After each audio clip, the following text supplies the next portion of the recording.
Watch it swing past. Hesitate. Come back. It always comes back. You know what it's pointing at. A giant magnet, buried under your feet. There is no magnet under your feet, and there cannot be. Something's holding that needle, and it isn't in the room with you. It isn't in the ground under the house, or under the city, or under the rock below.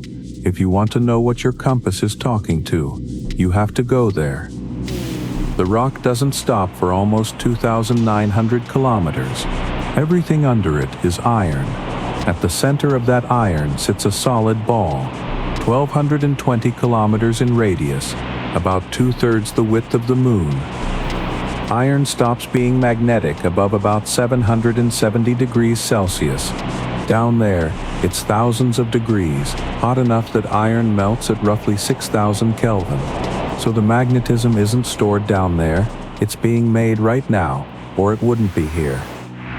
This is the outer core, a shell of liquid iron, 2,260 kilometers thick, and every part of it is moving.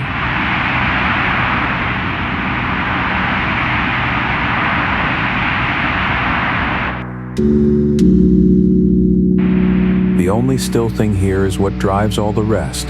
It's freezing, and freezing sheds heat and leaves lighter material behind, which rises and stirs the shell.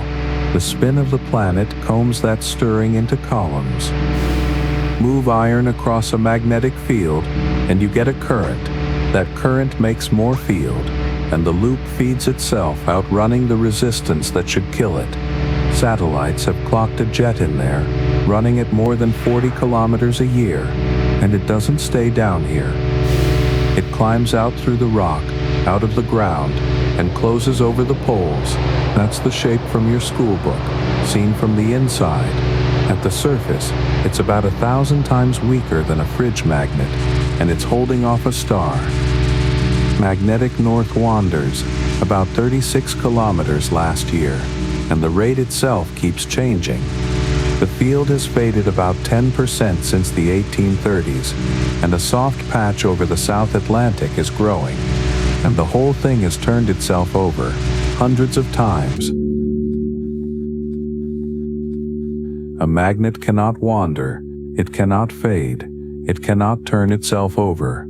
It can only sit there, being what it already is. That, forever. That is not what it is. The drift is your proof that it's running.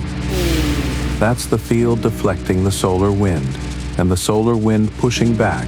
Mars has no global field, and right now the solar wind is peeling about 100 grams a second off the top of its atmosphere. Whether that's because of the missing field is still argued. You're not looking at the sky. You're looking at the far end of a machine you'll never see. It settles because something down there is still running. This channel goes looking for causes you live inside and never see. If that's worth your time, subscribe, leave a like, and the next one finds someone who was told wrong.